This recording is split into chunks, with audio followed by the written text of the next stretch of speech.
لو انت كل سمستر بتكون في شرف بس لما تخش اي معاينه بتفشل فالفيديو ده لك. النظام التعليمي اللي تربينا عليه برمجنا برمجه غلط. برمجنا انه نحفظ نكب اللي حفظناه في وقت الامتحان وننساه تاني يوم.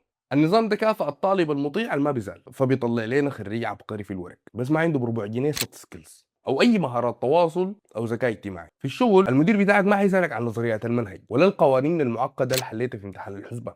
المدير بيشوفك هل بتقدر تشتغل جوه التيم، بتعرف تتصرف تحت الضغط لما تحصل كارثه، بتعرف تحتوي عميل متعصب. لو اجابتك لا فشطارتك اللي في الكليه دي تبلها وتشرب مويتك لانك هتفضل طول عمرك موظف درجه ثانيه. انت عارف مين اللي بيمسك المناصب المهمه وبيترقى بسرعه في اي شركه؟ الطالب المتوسط اللي كان بيعمل انشطه طلابيه، اللي كان بيتفاوض مع الدكاتره ويسالهم على طول، الوقع وقام وتعلم انه يتعامل مع البشر.